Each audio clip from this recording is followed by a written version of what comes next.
Welcome to the TED Ed Podcast, where we delve into the issues that shape our daily lives and drive our productivity. We confront topics that matter deeply to all of us, from healthcare and affirmative action to voting rights and monetary success and failure. We cover it all. And yes, we dive into the complex world of politics, exploring how our country has evolved from slavery to the 21st century. Our content is crafted with care and expertise, drawing from years of experience in these critical areas. We invite you to give the TED Ed podcast a listen. You won't be disappointed. Share your thoughts with friends and confidants, and don't forget to like, comment, and share our episodes. Your engagement helps us grow and reach more listeners. Are you passionate about these topics? Do you have unique insights to share? You could be one of our guest speakers. Drop us a line, send an email, or leave a comment. All requests will be considered. Join us on this journey of exploration and understanding. This is the TED Ed Podcast. Thank you, and enjoy the show. All right, people, we are here. Ted and I are doing a religious talk here and everything, and I wanted to bring something up and everything to talk about religion. My wife went to a service and stuff last night, Wednesday night. She went to downtown Atlanta to a service and stuff where her cousin and stuff was doing some preaching, and they were talking about, and one of the things that was brought up in the Bible verse was David and Goliath, and what had happened and the stuff with David, how he slew Goliath, and then the Bible that says that the man was Goliath was all bent. Nobody would even challenge him, and when David finally said that I'm going to challenge him, he laughed and stuff because he said that why would they send some little bitty boy here and stuff? And the only thing he had was the rock in his slingshot, and in his pouch he had four other rocks and stuff in his pouch, 4 or 5, I think. I don't know. It's 5. I think it's 5 in his pouch, and he had one in the one in the slingshot. And the only weak spot that Goliath had on him was a hole right there where his head and his eyes and stuff were at. And when David slew him, that was the rock hit him right there in the opening. And the only other spot that he could have hit him at where he was weak. And he hit him there, and the giant, they said, fell down to his knees. But I guess the king had asked him to slew him and then bring his head to him. Well, when his brothers, who are warriors, they asked him before he went out to slew the giant and everything, here, take my sword. And David said, I don't need that. But he brought the head to the king. So the Bible never said and stuff what the heck happened. How did David bring the giant's head to the king?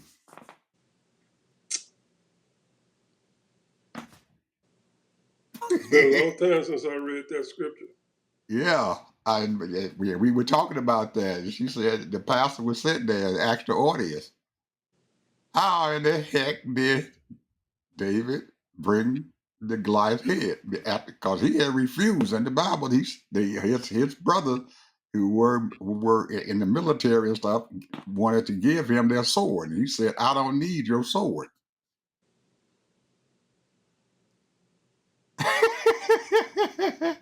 You know what happened? What? He grabbed the Goliath's sword and cut his head off. That's right. He grabbed his sword and cut his head off. And the moral and stuff to the story is that when you're fighting a battle with your enemy, most of the time and stuff, your enemy brings you the weapons to beat him with. Well, Your enemy brings you the weapons to beat them with. That was the moral of that story. I had to say that because I was absolutely amazed when I was told this, what had happened in the sermon and stuff. He said, and the moral to the audience and stuff and people out there, you don't have to worry about your enemy. If you come in there in the name of the Lord, your enemy is going to bring you whatever you need to slew him with, whoever they are. I like that. Anything else, Ted? What you got to say? I had to say that. I had to bring that up. Well, I'm glad. That's a good story, and I never looked at it like that. I didn't either. I never looked at it like that. I never did. But he had something he had to say, and that was a heck of a daggone sermon that he gave, and it was so strong and powerful and everything that she brought it back and told me about it this morning. She said we never thought about that, and she said she'd been reading the Bible for years, and it never dawned on her how did David get the sword. Well, I'm gonna say this. I'm switching gears. I was listening this morning. I woke up about 4 or 5 o'clock, and I turned on C-SPAN. Guess who was talking? 47. On C-SPAN? C-SPAN. On C-SPAN? Oh, okay, go ahead. So, usually they had the Congress on there, but go ahead. So he was talking in front of a bunch of AI people. And he was bragging, and he called everybody out, the guy from Nivea and all of them, Peloton, all of them, and giving them all the accolades and telling them how great they are and all that. And I was thinking, I said, this man had a nice little speech, didn't flubber, just ran off his little speech. And at the end of it, he signed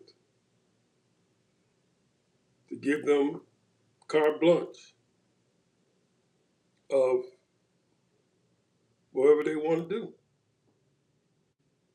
There's no guardrails. That's the life we live in now. Usually there's guardrails. There's rules and regulations and all that. None of that. He's not going to hold them back. He said, have at it. So in other words, they can put whatever they want on there, and people buy their little stuff, and they can draw up anything and come up with any kind of ideas, put it on Facebook, put it on the internet, makes false claims, lie, all that. And I said, what is causing all this? What is happening? What's happening is when you got corporations that's making billions of dollars a year, a quarter, billions of dollars a quarter, they can dole out that money to these lobbyists. They buy these lobbyists and tell them, hey, whatever you got to do, because I need this done, I need this changed, blah, blah, blah. And they give billions of dollars to your congressmen, your senators. It's almost like bribery, but it's not classified as bribery. They might tell them about something they want to happen 6 months from now, a year from now, 2 years from now. And they constantly telling them and feeding them and giving them money, and giving them money for their campaign or whatever they're giving them money, whatever they use it for.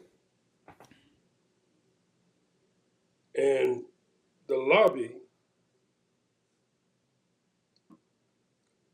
while lobbying and bribery are distinct practices, there can be a blurring the lines between them.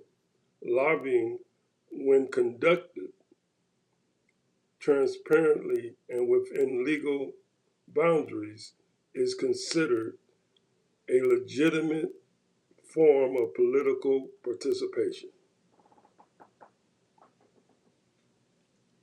The reason why these Republicans are voting the way they're voting is because they're getting paid. they get money. And once you start accepting money, you can't turn it down. That means you got to vote the way these corporations want you to vote. On the tax bill, that's the reason why you got the tax bill. Lobbying. The reason why these certain things are happening because of lobbying. These lobbyists persuade these people, they wine and dine them, all kind of things. So the American people can't win because you have these lobbyists that's constantly knocking on their doors. And most of these lobbyists, they all, you have lobbyists that are legit, trying to do the right thing for you as a citizen. 9 times out of 10, you ain't gonna even get in the door unless you got money. You got something to offer. They might send their assistant and you can talk for a few minutes to them, but it ain't gonna do no good because most of them are all sold out.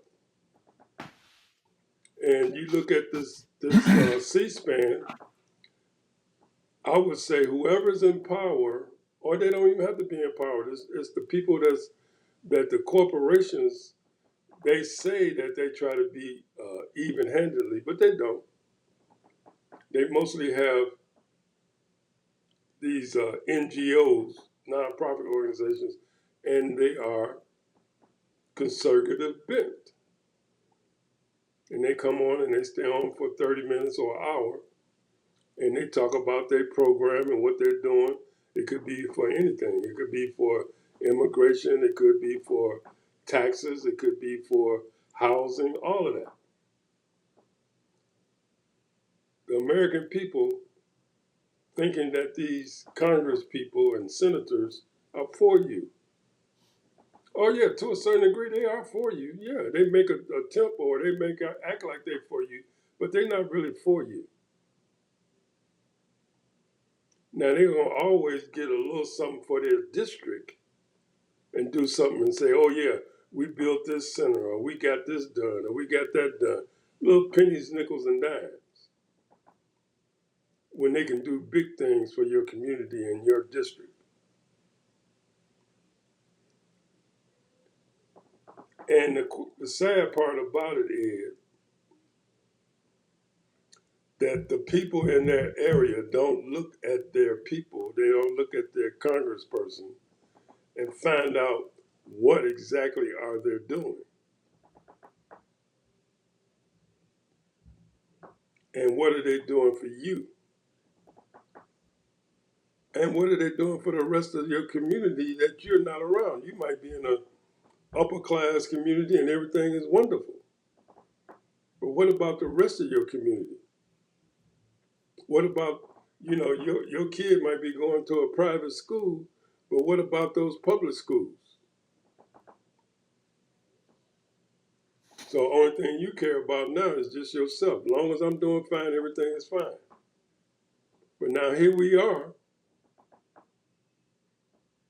We're getting ready to go into another level now with this AI. Yep. There is no holds barred. Yep. A lot of people are going to lose their jobs. A lot of people are going to get some jobs because they're going to study this AI and they're going to try to get better at it and all that. But the point is, they don't need you. There's going to be a whole lot of departments shut down because AI can do it themselves. So you have allowed these corporations to buy these politicians off over the last 20, 25 years. And they've constantly been taking your freedom away. And then you're going to look around and say, what happened? That's what you're going to do. I give it another 3 to 5 years. Because those jobs are going to go away. Those little jobs you get up and got to be at work at 9 o'clock, you get off at 5, they're going to be gone. Unless you adapt to this AI stuff. And ain't no guarantee that you're going to be able to keep that job because they're always innovating. But the question I have is that what is your congressperson doing for you and your community, and even outside your community in your district?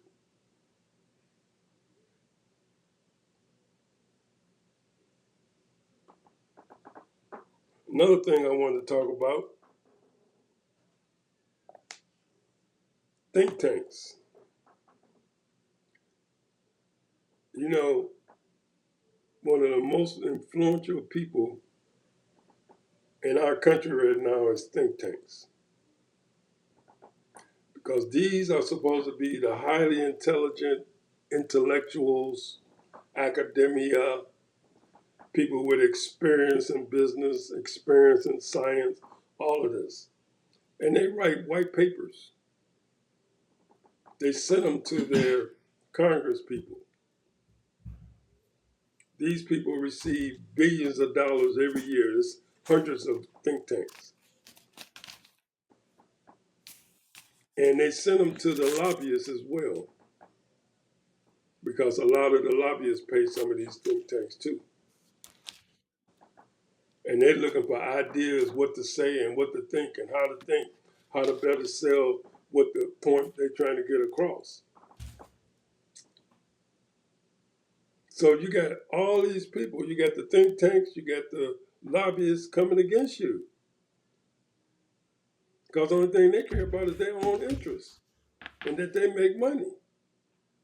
Because they're getting money from the corporations. And some of them even get money from the government.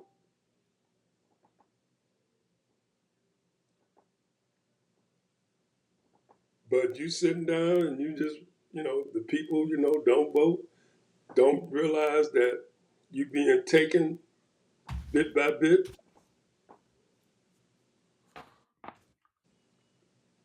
But one day, whoever's listening right now, one day, just Google lobbyists. One day, just Google think tanks and go to some of their sites and read their sites. I've done a number of reading of their sites and what they do, what they stand for. Some of them are conservative, some of them are liberal, some of them supposed to be non-political, non-partisan. But the bottom line is they all have their own thing that they're pushing. They're not pushing for you. Some of them are. Some of them are now. I got to put it down right now. Some of them are pushing for you, trying to make it better for you as a whole. But individually in your district, what's going on in your district? What's going on? What is your congressperson doing for you? What is your state representative doing for you and your community and the surrounding areas in your community? You can say, "Oh, I don't have time. I ain't got time for all that." Oh, yeah, yes, you do. You better make time because these are your kids that's going to be growing up in this world.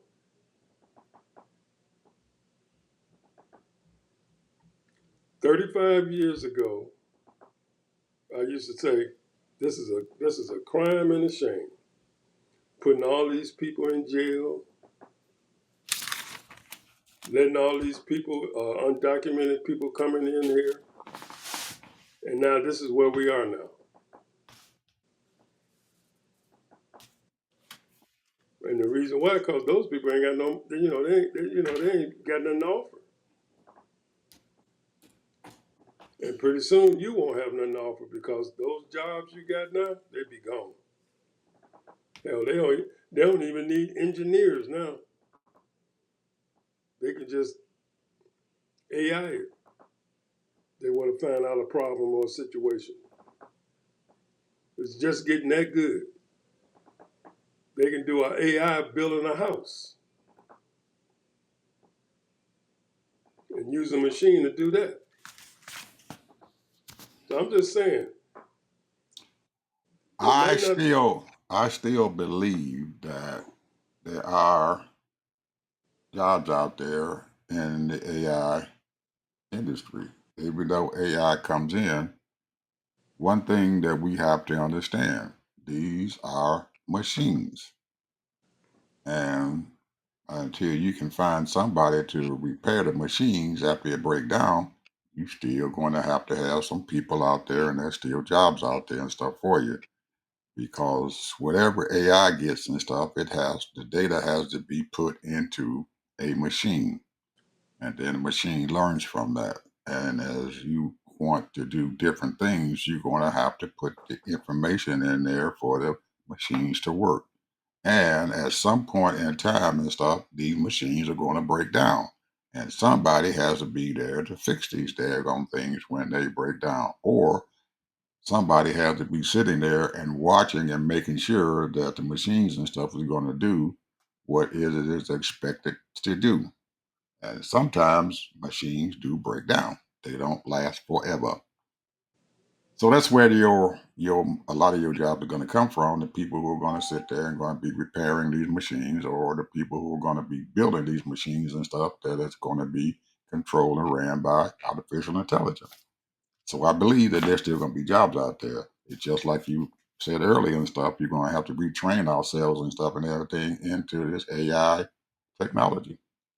It's going to be some training done. There's a learning curve and stuff out there, and the people who are refusing uh, to retrain themselves and stuff, those are the ones who are going to be lost, or the ones who just haven't been educated enough. Also, you mentioned something about on C-SPAN and stuff that 47 was sitting there talking to all these folks and everything and said, "All right, the doors is all open to you and all that other stuff." But there's one daggone, well, you got two things that are missing there. One of them is the most important thing. Where's the money going to come from to give these people? You took all the research money and throw it away.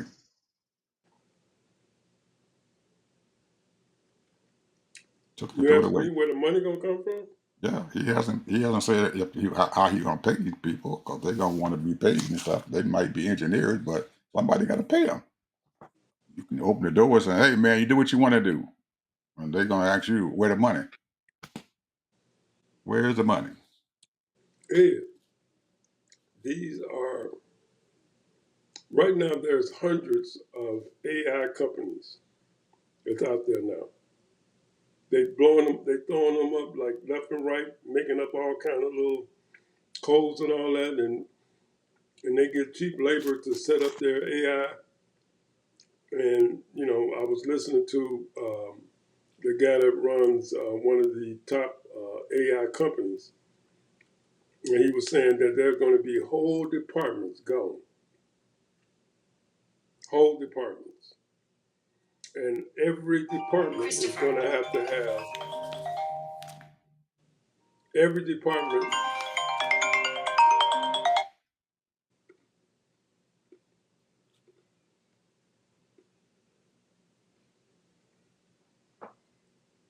is going to be run by AI. You're going to have some form of AI. And I repeat what I said. They're still going to have someone to sit there and input the data and stuff into the system as to what's going on. They're Somebody has using to cheap do it. labor for that, bro. Nah, not. It's not. And it's not. It's not. I'm sitting here now, setting up a system here for AI, and it can only do what I asked it to do. It can only do what I want it to do. I It's have to tell already it. programmed, Ed. No, it's not. They don't. Somebody The has to information is in program there it. already. You don't have to code nothing. Somebody has to program it. Somebody has to tell it what you need it to be done. Somebody It has to programs tell it. itself now. No, it doesn't. It's a Somebody software. has to tell it what to do. No, you asked what you wanted to do and the information you want, but somebody's already, all the data and everything is in there.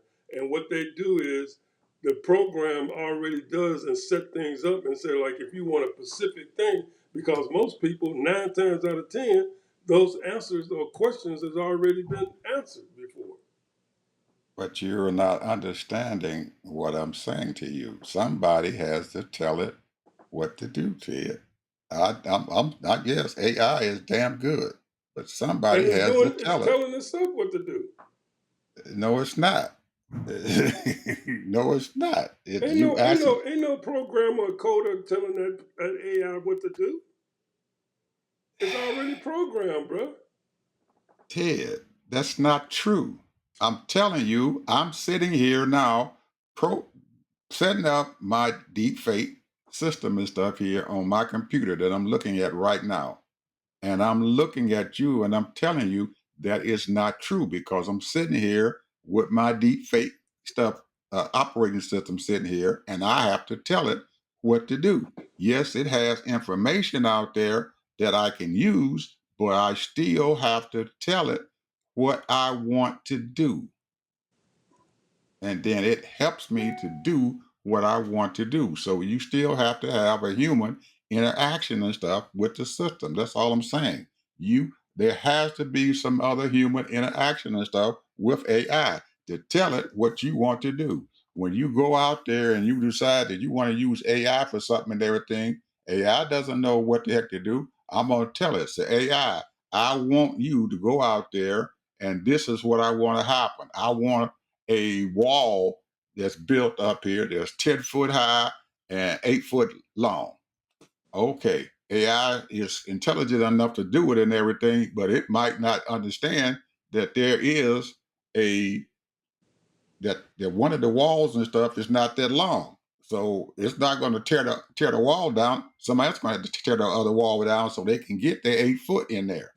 That's all I'm saying. The same thing happens with any other project you have going on out there. You have to tell it what you want to do. Right now, I'm saying to my deep fake, I want to set up me a media server and stuff in my home, but I got to tell AI and stuff exactly how I want this thing done and where it's at and what is needed and stuff and everything to do what I need to get done. I want to have remote access and stuff to it. So AI says, okay, you can use this, you can do this, you can do this, you can do that.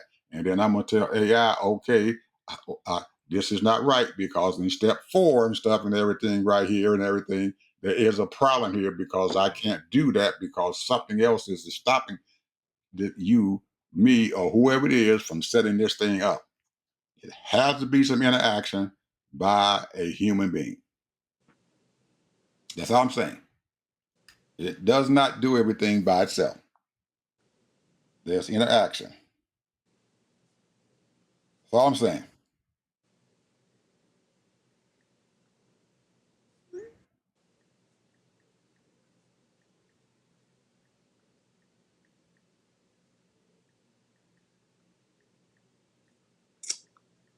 Now you talking. I'm sending back. I got a phone call there, and I'm just sending some information and stuff back, just like I would do with AI. I'm sending information back to it because he can't do what I want to be done. But that's how it works. And I would have believed you if I had not have been setting this thing up right now for myself. You have to have some interaction and tell it exactly what you want to get done. And somebody has That's what AI does, man, and that's why I say you have to have a operator. If you have a project and your right. boss There give is a you a person. project, There is some human if your interaction. if your boss give you a project and you need to do things where it used to take 5 people to do that project, now it only takes one person. That's Okay, that's 4 people fine. out of job. Okay, that's fine. Then the other 4 people who would have been there and stuff and everything, they have other projects that they can work on. You can give them some other projects to work on. Maybe they do it, maybe they don't. Well, if they don't, then they can find another company and everything in which to There work you with. go. You just answered my question. Yeah, they're going to go to another company. Okay, I got experience of doing this, and so okay, I need you to come on over here and And help me maybe they because you might got get hired and experience. maybe they not. Won't. Well, that's a chance you take even in the world 10 years ago. That's the chance you have to take. If you don't know what you're doing, and somebody gonna say, "Okay, you know what the heck you're doing," because somebody has to give guidance. That's all I'm saying. And that's where those jobs and stuff are at in the guidance and stuff that they're gonna need. AI is damn good, man. I'm telling you, I really enjoy it and stuff and everything because it has cut out a lot of work and everything and training and learning and stuff that I would have had to know. I would have had to know something about coding. I would have had to know something about some other things. But now AI and stuff does the coding for me. But even though it's doing the coding and stuff for me and stuff, sometimes there's something in the code and everything that's not right. And I'm gonna have to figure out and stuff on what line of that code and stuff is wrong that is not allowing me to do what the heck I want to do. That's all I'm saying. Okay, next thing, Japan. No, I'm not gonna even get into Japan. I'm not getting into Japan. I'm gonna talk about something else. So something else has happened Of too. course, because you know what I told you last night, that they did that deal last night. They didn't do a deal, Ted. I'm telling you, you're not going Well, listening what to are they them on the? people. What, You're not listening to the people over there in Japan. You're not listening to the Japanese. I listen to the Japanese. I'm listening to them, and they're saying, and if you listen to what they're saying, they're going to tell you that's not true. That what they talking about over here in the United States is not true. Scott Bessent and that other son of a gun are lying. Donald Trump is lying to what, New us. York Times lying? The New York Times is lying because they are believing what Donald and them is telling them. They're not going over there and actually listening to these people over there in Japan and to the Japanese media. And they are saying to them, this is not happening. Yes, we're trying I to don't work with believe it. them and make a I'm gonna tell deal. you something. I'm just only thing we can go by is what the news tell us here. No, I don't go by that anymore. I don't listen This to is a these fools. legitimate New York Times article. U.S. trade agreement with Japan includes $550 billion. So, Ted, that's not true. What okay, they're saying is not true. all right. If you listen to you go over there and you listen to the Japanese, they will tell you, yes, they talked about 55 and some $billion and stuff, but what they talked about they're going to do with it is not true. It is not true. What they're saying that they're going to be able to do with it, it is not true. That's what the Japanese folks are saying. We're not going to be doing that. And Plus, they made an agreement where and then the American companies and stuff and everything, if you listen to them and what they're saying that they're going to do is that they're not going to let no Japanese come over here and run them because that's what they want to do. It's along with whatever they're saying to do. There is ties and stuff in there. There is legal implications and stuff in there. The Japanese and stuff have to have. They're not going to just give you $550 billion and stuff and everything and say, okay, I'm going to give you this money. You do what you want to do, and that's my money. They're not going to do that. That's not even business like. hey, they ain't gonna give them no $500 billion, man. They're gonna invest $550 billion. They're not going to send their money over here, Ted, without ties to it. And those ties Well, and didn't stuff. nobody say that's what negotiations Okay, all about? then, but so they're saying that this is what's happening, but it's not. They are not giving Well, that the money up United like that. States is getting ready, according to this article, they also will be able to sell cars in Japan. Ted, how big is Japan?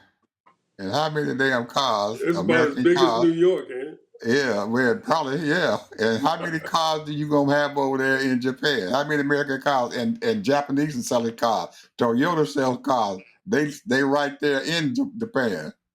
And the country and stuff and everything is so daggone small. Most of the people over there and stuff there ride public transportation, and they ride their bikes. They don't drive no damn car. Too many people over there congested in one little bitty area. How many cars are they gonna buy over there?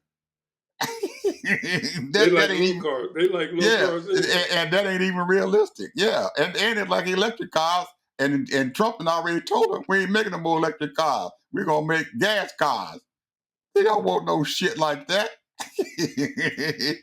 They already done said, okay, we're gonna buy rice. But guess what? They don't like the rice that they making here in the United States. They're buying their rice from another daggone country. All that talking they talking, it don't mean nothing, man.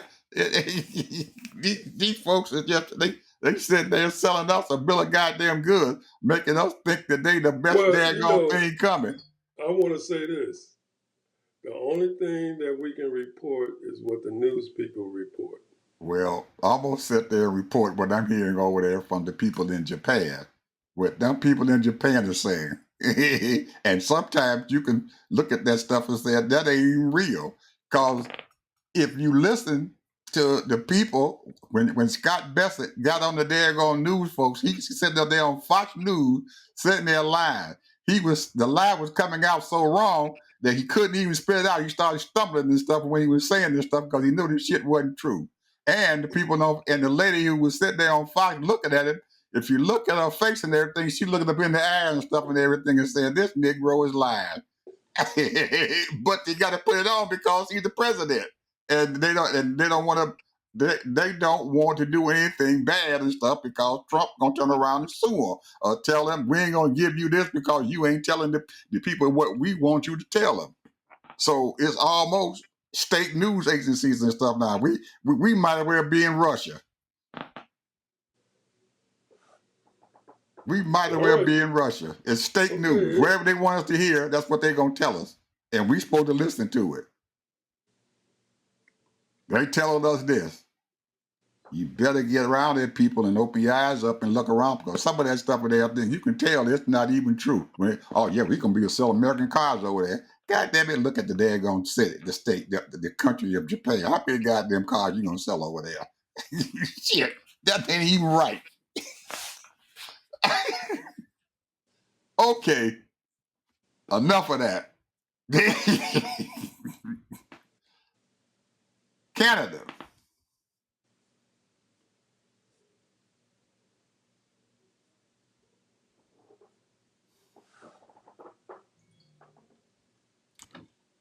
I have to give my boys in the North credit. They've been telling Mark Carney, don't listen to that thug who's sitting there in that White House there. So the final straw, after he had given up their little tariff thing that they had tried to charge the United States for our companies that were doing business over there in Canada, and Mark Carney said, okay, we're going to let that go. We're going to continue to go down there and negotiate with you, Mr. Trump. So when Trump saw that, he said, well, these some guys are weak. I'm going to get them. The province presidents, the folks and stuff who are in control of each one of the provinces up there in Canada have been trying to tell Mark Carney, don't listen to that son of a gun because he don't know what the hell going on. Well, after Trump, after he did that, he came back down there to negotiate with Trump and everything, and Trump turned around there and told them that they better do this and they better do that. And Mark Carney said, we ain't doing shit, and left out of the out of negotiation and went back up north. And I guess last Wednesday or Tuesday, they had a big conference and stuff there in Huntsville, Canada, in one of the provinces up there, with all the province ministers sitting at the table. And they decided what the hell they're going to do. They ain't negotiating with us no goddamn more. They done started their own stuff. They making their own shit. They selling, they done shut their pipeline and stuff down here, so we ain't getting no more damn oil. And they sending it to the East Coast and the West Coast, and they opened up every daggone thing to go to Asia, and they opened up stuff to go to Europe. Everything on the East Coast going to Europe, everything on the West Coast of Canada and stuff is going to Asia, and they shipping the stuff out. And they also said, everything that we used to get to the United States, we ain't getting that shit no more from them. We're going to make our own stuff. And we opened up free trade with everybody else. They done called Mexico up and got girlfriend down there to bypass the United States. They said, we're going to continue to make cars and stuff and everything, but we're going to do our parts and stuff back and forth and void the United States.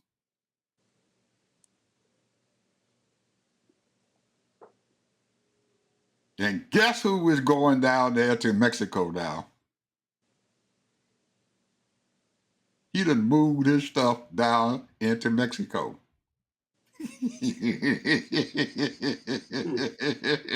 He done moved his stuff across the border, Ted. He said, I ain't fooling with these stupid suckers in the United States and this tariff crap. I want some free trade. So he moved his shit down into Mexico. All his stuff, he's moving down there. He said he's leaving the U.S. Who leaving the U.S.? Who? Who leaving? Your boy. Who? Musk. He going to Mexico? He done moved his shit to Mexico. He taking his shit out of Texas and all of them. He moving that shit down into Mexico. He got a plant down in Mexico right now. And you know, China is going through the back door to Mexico anyway. Absolutely. All of them are So bypassing the him U.S. and China is supposed to be working out some deals. Right. He's still in China. He's in all these foreign countries now. All the international companies he done moved to them and left the United States alone. He said, I'm leaving them fools alone. They can have their tariff, they can have their stuff. We don't need them. And he done moved down there into Mexico now and stuff, and he created a bunch of daggone jobs down there too. All of them Mexicans sitting down there. And they're spending money on research and development. They have these huge universities that they started down there about 10 years ago, and they are training these daggone people to be engineers and high-tech folks and everything, just like they got over there in China. And he is coming down there with them and said, hey, I'm joining you guys, and we're going to start using your people. You got jobs here with me. He bypasses us. He said, leave them fools alone, the United States. They crazy. I can't believe that Musk doing this, but he did. They got a big article about him and stuff and everything about moving down there. He must be paying the cartel a lot of money. He said he quietly moved his stuff. He didn't make no announcements, no nothing. He just quietly just moving his shit down there to Mexico. He leaving Texas. He leaving Texas. And he said he ain't doing it. He ain't told nobody. He ain't made no announcement, but he quietly moving all of his stuff down there. And he said all his cars are going to be made down there in Mexico. And he going to bypass the United States because he ain't paying no damn 25% or 50% tariffs and shit and everything to get parts and stuff and everything to make his cars. They got free trade there in Mexico. And Mexico got trade agreements and stuff with a whole bunch of other countries and stuff out there. And they're going to bring free trade in there. Canada told them, said, you son of a guns, then screw with us too daggone bad. They have rare earth metals and stuff up there in Canada.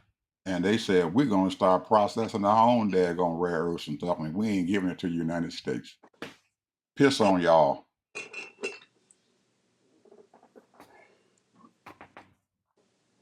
We are cutting our own throats, Ted. We are cutting our own throats. I don't know. Hey, what they say? Don't use we, King Masali. Don't use me. I'm sorry. I'm sorry. I'm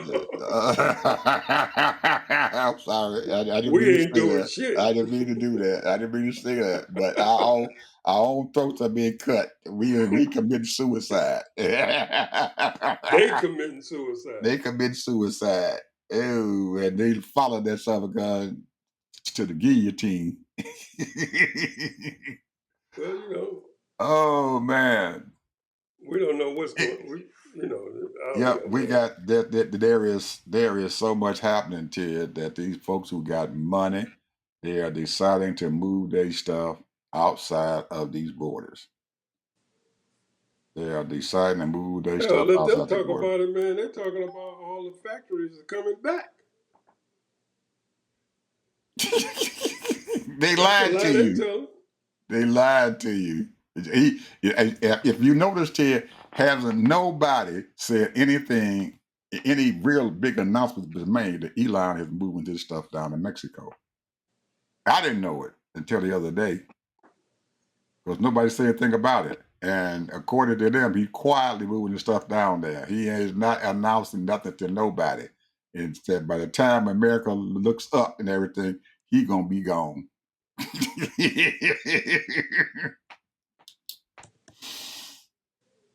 And Mexico has the same thing that Canada has. They done cut they northern pipeline down. They ain't sending hardly anything up here to the United States, any fruits, no vegetables, nothing. But the Pacific Ocean is open to them, and the Atlantic Ocean is open through the daggone Caribbean. The Gulf of Mexico, as they say, not the Gulf of America. It's the Gulf of Mexico. They shipping their stuff out on that side and on the other side, and they done cut that northern thing out and said we going east, west, and south without trade. So they going all around the United States. They head to Europe. They got free trade with Europe, and Europe got free trade with them. They head over there to the east, and they got free trade over there. Canada doing the same thing. We going east and we going west.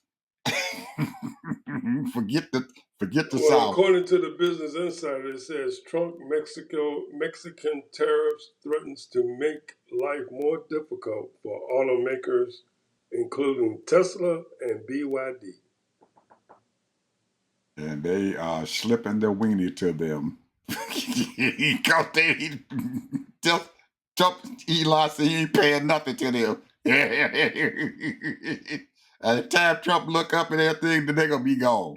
When August the 1st go by there and they ain't made no deals with nobody, and we're gonna see it August the 1st, because it's gonna happen. He's gonna come up there and say, well, we ain't make no deals. Or we're going to extend our deals and stuff. And he's going to try to do them just like he did Brazil. They're going to be charged 50% tariffs. And Steinbrenner and Mark Carney are going to be laughing at him. Because they ain't going to do nothing.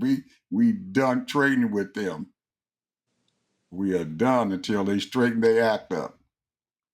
They done gave up, man. They done gave the ghost up. They said, we can't deal with this man. He's stupid. He's crazy.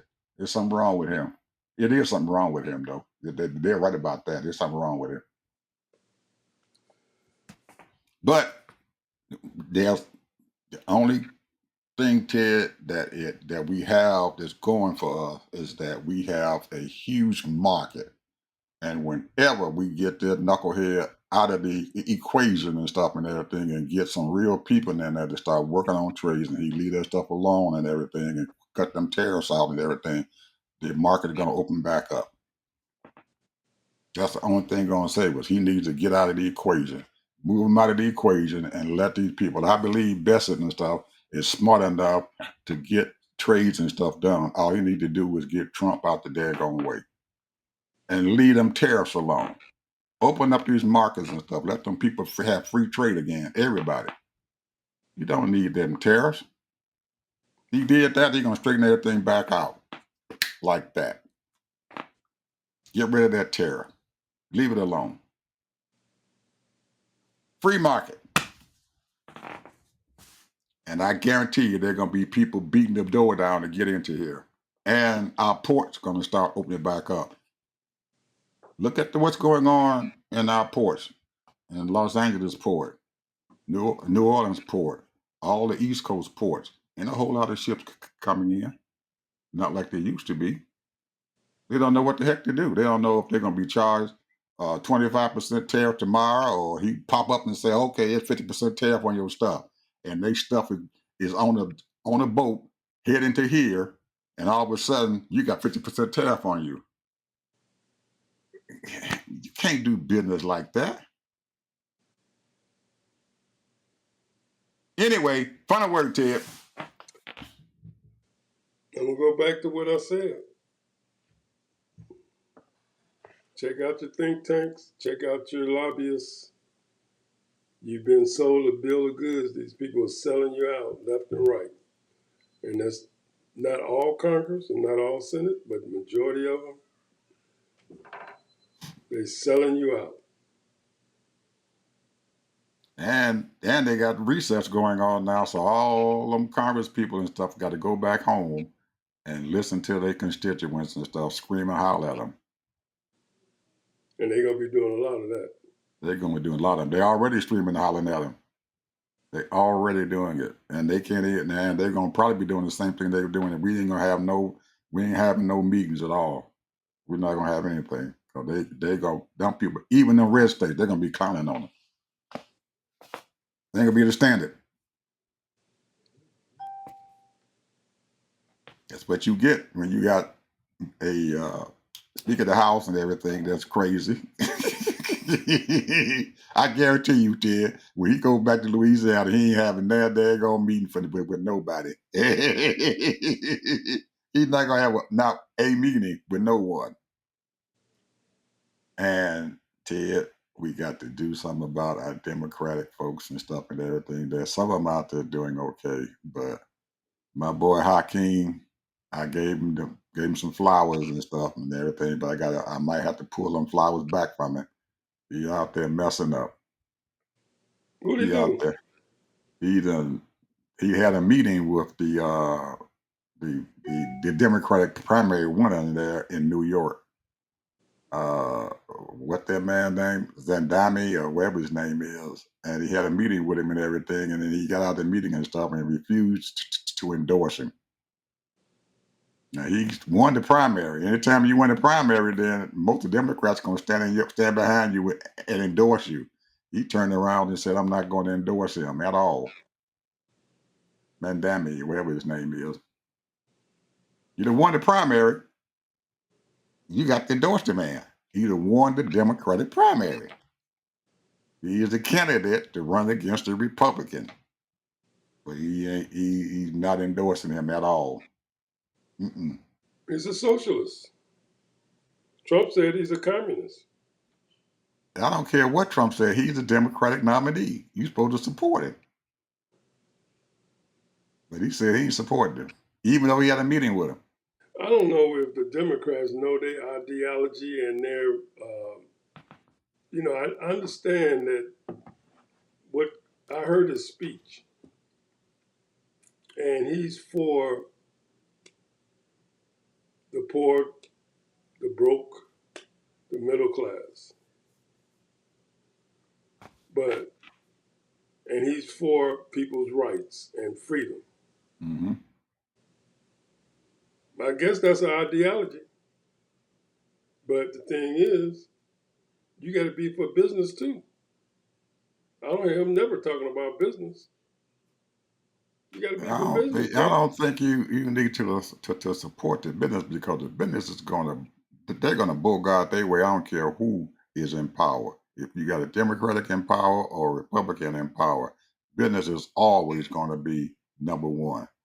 Most people ain't gonna say it, but they know it. Business is going to be number one, because Well, without business, you don't have nothing. You can't have. They don't talk about it though, Ed. I know they don't, and that's what I'm just saying. They don't talk about it because no matter who's in power, business is going to be in charge. They got the number one spot, and it's an And I'm untold. not talking about these Fortune 500 companies. I'm talking about these small companies that's got 100 people, 200 people. They are going to be in charge, Ted. That man the Mandami cannot bypass them folks. He can't do it. He has to do for the businesses and stuff who are employing his people. I'm talking about Hakeem. That you never hear him talk about business. That's the thing. You never hear him talking about building more houses. Talking to business people. How did you listen to his speech that he did in that 8 hour or 9 hour No, I speech didn't that listen he to that. did? I didn't listen to Yeah, that. yeah. Listen to that. Go listen to his speech, because he I, did talk I, about it. I got better things to do than listen to him for 8 hours. Yeah, he did talk about that. He did talk about housing. Well, He he did need to talk about. continue to talk about it. Yeah, he Put did it in talk his about it then. speech. He did talk about it then, because it was a long speech, and he talked about that. Anyway, anything else, brother? We're getting close to the end here. I'm done, a bro. few more minutes. You got a few more minutes here. Go ahead. Well, I want to talk about sports. Go ahead. That's our thing. Go ahead. I enjoy talking about sports. Go ahead. You know, sports is the thing, bro. Right now, Yep. people want to see live action. Right. And these people don't know that people want to see live acting too, live shows. Just as back in the day, you remember in the 50s we used to see live shows? Yep. All the time. And these TV shows that, you got, if you got HD, it almost looked like it's live because of the technical stuff that they do. And the people look like they right in your living room. Right. It's, But the thing is the that clarity is so good. Yes. Go ahead. the clarity is so good, it's just amazing, especially if you got a big screen and all that. But the point is that when you watch sports, you seeing the actual mistakes and all that, and it's action. And if you like a certain sport, it could be tennis, it could be football, it could be basketball, whatever. But the point is that right now, ESPN, NFL, trying to buy 10% of ESPN. Now, I don't know why. You make money. Of course, it make money, but I'm saying there's a reason behind it. Yeah, to make money. Because They want eventually, they want that money the ESPN getting. Because they can control it. You got control. You buy them, you got control. ESPN is losing money, bro. But once they become a partner, a almost a majority partner in ESPN, then they have the control and stuff and everything. They're going to give ESPN and stuff what they need to be successful. If I'm the owner, if I'm Disney and I got ESPN and they are one of my profit centers, and I'm losing money and stuff and everything, and the National Football League is saying that they want to buy into what I'm going on, I'm gonna let them buy into it. Because that means that whatever I let them buy into and stuff, we're gonna make money. Because the NFL are gonna make damn sure that ESPN get the best games. They're gonna have all the best football games that's gonna be going on. Whatever game is the best game is going on ESPN. But think about Games this, that though. people watch. What channels do the NFL come on? I mean, I'm talking about nationally. They come on mostly, your local stations. They come on your national stations. Like every once in a while, it'll be an ABC NFL game, but mostly it comes on 13, which is Fox. Mm-hmm. And then also CBS might have a few games. Mm-hmm. ABC might have a few games. Mm-hmm. But this is cable. Right. Now, NFL already has its own channel, Mm-hmm. just like the NBA. So Right. now they buy 10% of ESPN, which is part of Disney. Right. Now, they might be testing the waters and might want to buy. Now, ESPN got like 3 or 4 channels of ESPN. Mm-hmm. So the game is maybe eventually see how this works, and they might even buy a piece of that. Buy Right. all of it. They might buy all of it. I don't think so. I don't think Disney's gonna let them buy the whole show. Disney will not let them buy the whole show. They might give them a piece of it, but they ain't gonna let them buy the whole show. Because you know what? Somebody else might want to buy in. They might want to get the NBA might want to buy into it, or baseball might want to buy into it. Major League Baseball buy into it. The NBA might want to buy into it. All of them get a little piece of it. That ESPN and stuff gets all the best stuff then. Well, I'm They get looking the at best the fact baseball is, games. They get the best basketball games, huh? I think I'm looking at the fact that ESPN, the NBA might want to get 10% of that too. That's what I just said. The NBA, Major League Baseball, soccer, they might want all of them. All those leagues And might want to buy into soccer them. got their own channel. Yeah, And but they might want to buy into pro ESPN football and too. baseball got their own channels. Right, but they might want to buy into them because all of them coming together and stuff, and they're going to put all their best games and stuff. At least the second best game or the third best game of the week going to be on ESPN. Something everybody going to watch. Whatever's not on the National Football League channel and stuff, they're going to have it on ESPN where it can be seen nationally. They won't be ESPN and stuff as long as you got it on. As long as you on cable, you got ESPN. They're going to dump ESPN on you. So most of the games, I would say, is free, but you're going to be getting a heck of a lot of money and stuff off the second best games, especially the lower markets like uh, talking about Kansas City. A bunch of folks want to watch Kansas City games because they in the Super Bowl almost every year. So anyway,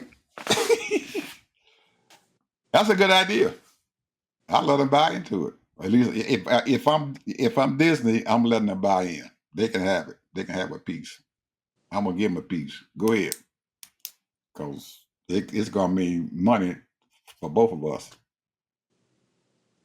Now they probably in the contract, they ESPN might still control rights and everything to who the announcers is gonna be or something like that.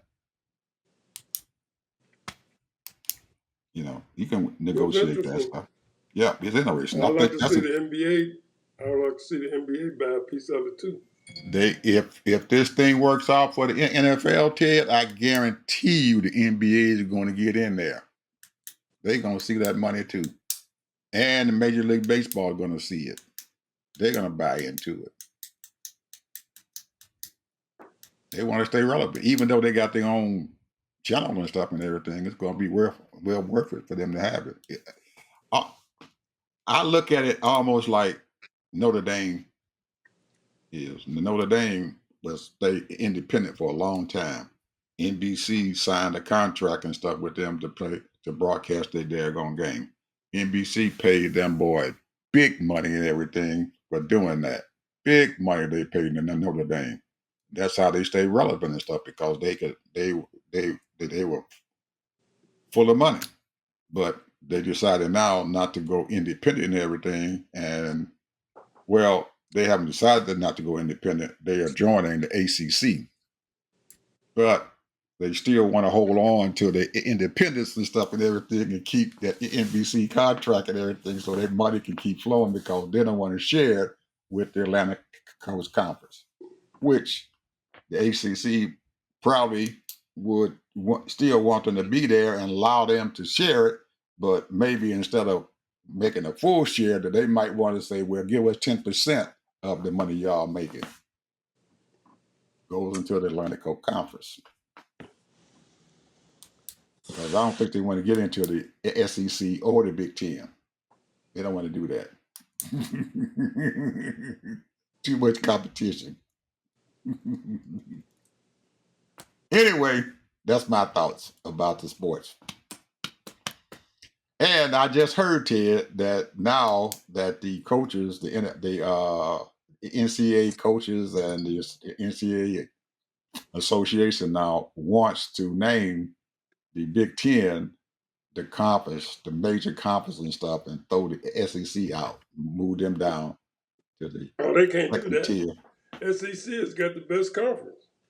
They're saying that the Big Ten probably got the best conference now. That's what they're saying. If you read the news and stuff, go out there and read the news. They're saying that the Big Ten has the best conference, and they throwing the SEC into the second tier, number two SEC conference. is Georgia, Georgia, Alabama, Alabama, Texas A&M, Texas, Mississippi Auburn, State. Mississippi State, Mississippi, Auburn, Alabama. Who else? Georgia, South Carolina, Florida. Oh, this is a north-south thing, bro, and the east-west thing. Yeah, Because all the West Coast came over to the Big Ten. right. You got Oregon came over. UCLA. University of California, Southern California came over. This Uh, right here. This is a battle for the South and the North and the West. That's what this is about. But I said, why would UCLA, all these teams, come over to the Big Ten? It's this it's money there. Money, I think it's and more than that, bro. it's money and the competition and stuff being in the Big Ten. It's no longer the Big Ten anymore. It's the Big what? I don't know how many teams they Well, got you in there got to now. realize this though too. Think about this. Who won the last championship? The Big Ten. That's right. The last, SEC was winning. I How think many times? the last 2 years they won it. Michigan won How it, many and then times Ohio State prior won it. to the Yeah. Big Ten winning? How many times did the SEC win it? Oh, they didn't won it a bunch of times. That's They what didn't I'm won it saying. 6 times. Yeah. So this is what this is all about, bro. This right here is about dominance as far as because the West Coast and the North, they sort of kind of collaborated together because they think the same way. You know, they're more progressive, liberal, and all that. The South is conservative, or whatever you want to call it. And so, and a lot of these schools now, a lot of people, and believe it or not, and maybe I might be wrong on this. You might know better than me in football, but a lot of those players, that's what they want to do. They don't want to go to these southern schools. Oh, yes, they do. They got, man, these Southern schools, man, they got, ooh, shoot, oh, man, yes, they do. But it's just so many athletes and stuff and everything for each one of those teams down here in the South. And once they get their fill of starters and stuff and everything, then most of the other kids and stuff got to go Okay, someplace else. Because the first thing they want to do, I'm going to start. If you were a freshman in college, your main thing is you want to start. You want to be on that starting team. And if you got uh, 5-star players and stuff out there, the whole team full of 5-star players, and you a 4-star player, you know you ain't gonna play, so you're going someplace else. But you don't want to be on there, but you want to be there because they got the best. If you look at the draft, most of the time in the NFL draft, if you look at the SEC, has the most people in the first round in their draft. And every year, in the last 8 years, they've had most of the first round draft picks coming out of the SEC. So they got the best players. The only thing you're going to get out of the Big Ten is Ohio State. They always send that one of their wide receivers and stuff there. They got good wide receiver, but after that, they don't have anything else. They got a few offensive linemen, but defensive linemen, no. And you ain't gonna get no DBs and stuff out of the Big Ten at all. Most of those come out of the South because them boys is 4.2 40s, 4.3 40s. They got the speed. Anyway, it's getting close to it. August is coming around here, just around the corner, buddy, and they're gonna be NC2A football. Gonna be happy here, buddy, and I'm gonna be excited. I'm afraid though that Alabama better win this year. If they don't, that coach is gone. This will be his third year, and he hasn't done crap with them and stuff and everything. So if he doesn't win this year, if he ain't in if he ain't 12-1 or 11-2 or something like that, if he ain't that way, he can forget it. Them boys, he gone. They fired him. Who else? There's about 4 SEC coaches and stuff that their jobs on the line. That boy down in Louisiana State University and stuff, his job on the line. He ain't winning. They gonna fire him. That boy Florida, your University of Florida coach, if you don't win this year, they gonna fire him. He getting fired. And I'm sad to say, but that old boy over there at Clemson and stuff in the ACC, if he ain't up there and stuff and got a damn good record, then they fired him too. He gone. They ain't saying anything, but he gone. I guarantee he gone. It's gonna be a fine time here, buddy. I'm telling you. And the only one in the SEC whose job is safe is Kirby Smart out of the University of Georgia. He can have a bad year and everything, but he gonna still have his job. They ain't talking about flying Kirby Smart. And Ohio State, they saved his job because he won the championship last year. His job was saved. If he didn't win it last year, he'd have been fired this year. They'd have fired him. And that brother up there in Michigan, he better win this year. He better start doing real good this year, or they're gonna fire him.